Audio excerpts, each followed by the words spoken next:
Hi everyone, and welcome back to another 11 by 11 short story read aloud episode. If you have not listened to the other episodes, please be sure to do so. During this time of quarantine, it is very important to actively read and to self-reflect, and I have recently come across a podcast that effectively does just that. After Dinner Conversation is an amazing podcast in which readers discuss morals and ethics in regards to short stories. This is a great way to be exposed to more reading, and especially more deeper reading, with meaningful understanding of what is to be offered by those stories. Please visit their podcast, and you can find the link in the notes for the episode. Thank you. Today's story is inspired by my curiosity regarding the amazing concept of dreaming. Sometimes dreams can feel so real, and they can bring immense happiness to you. So please enjoy the short story, A Delicious Dream, from 11 by 11. It was a very cold and rainy day. I had woken up extremely hungry and was happy to find out that my favorite breakfast was waiting for me. I gobbled up scrambled eggs, because right after I had a playdate with one of my friends that I had been waiting for a pretty long time. As I was getting dressed, I felt my feet disappearing into thin air. Slowly my legs, and as continuously the rest of my body disappeared, scared to death, I fainted. When I woke up, I was in a different house, and I was wearing new clothes that were made out of leather. I got up and looked through the big window in the weird house, and I couldn't believe my eyes. Everything was made of chocolate and candy. I took a look around the house and found a calendar. To my surprise, the year was 7,992. I wondered what on earth could have been happening here. But was I even on planet Earth? I thought I was seeing illusions, hallucinating or something like that. I stood up from the bed made of marshmallows and walked out a candy cane door and explored my surroundings. I saw a magnificent amusement park. It amazed me how everything was made out of candy and still working. The roller coaster track was made out of mints. While going on the ride, I was scared the whole time and thinking that the roller coaster would break, but it didn't. It was perfectly safe. I also went on this other ride where it led you really high and then threw you into a vanilla raspberry flavored waterfall. But the best ride of all was the pirate ship. This ship was attached to a hanger. It would swing back and forth like a pendulum, and you had to try to finish eating specific parts of the ship before the ship stops. The part that I ate was made out of Hershey bars. Other people's got to eat lollipops, gummies, Hershey Kisses, chocolate wafers, Twizzlers, Kit Kats, Snickers, and much more. I exited the amusement park because I was curious to explore more of the surroundings of this new world. I decided to take a stroll through the woods at the exit. At the end of the woods, I saw the most breathtaking thing ever. It was a giant castle made completely out of chocolate. Through the window, I could see a beautiful woman. I assumed that she must have been the queen of this realm, as she was wearing a crown made out of chocolate.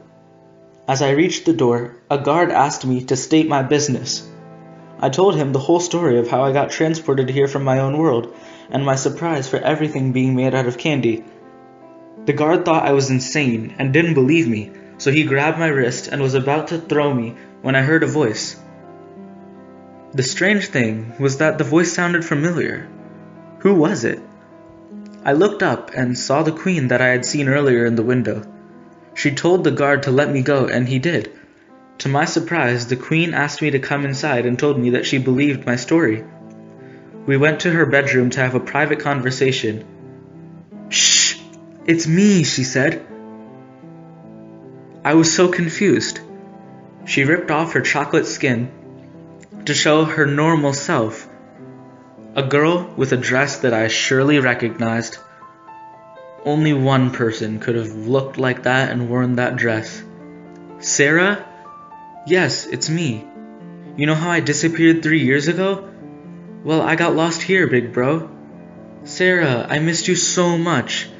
How's mother doing? I said. Not very good. Since you disappeared, she has been heartbroken.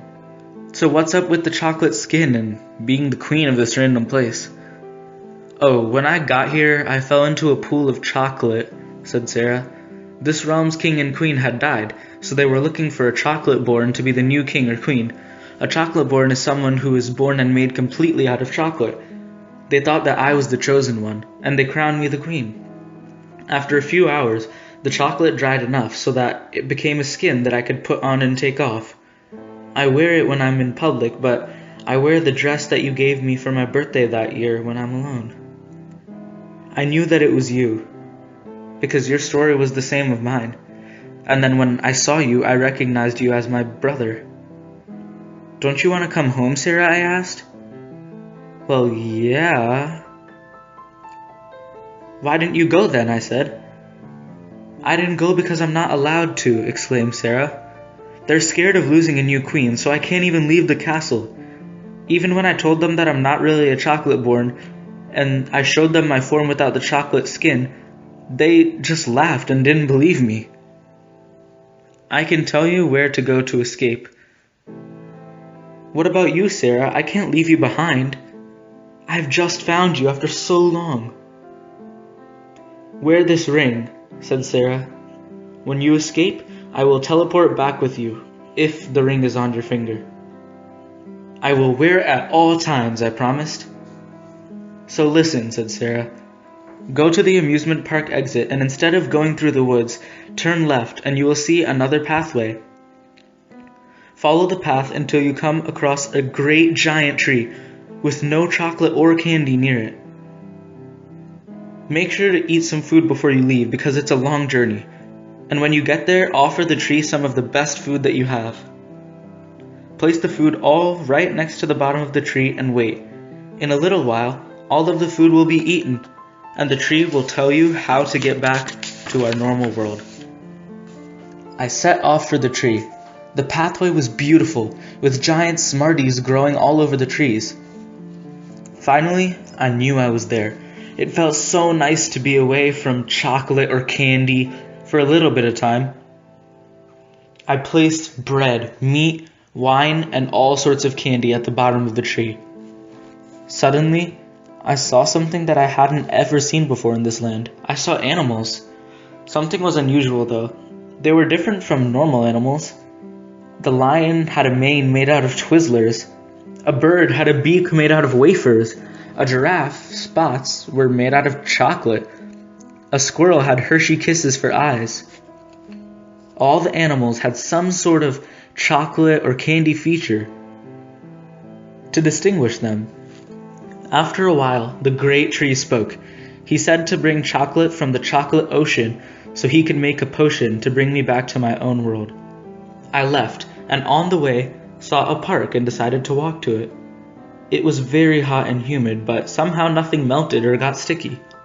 I saw a sign that said Candy Playground. I rode down a chocolate, vanilla, and strawberry sundae slide. I played on the Hershey bar swings.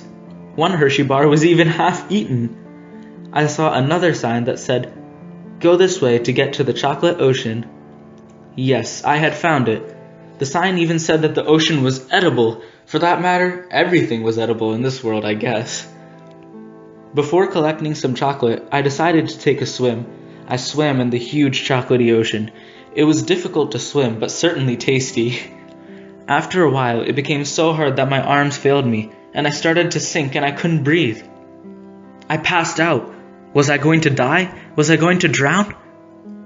But then suddenly I woke up, and I was in my own home, on my own real bed. And next to my bed was Sarah sitting there. I assumed that it all must have been a dream, but then why would Sarah be there and we both had chocolate all over our clothes? So was it just a dream? Well, if it was definitely a delicious one.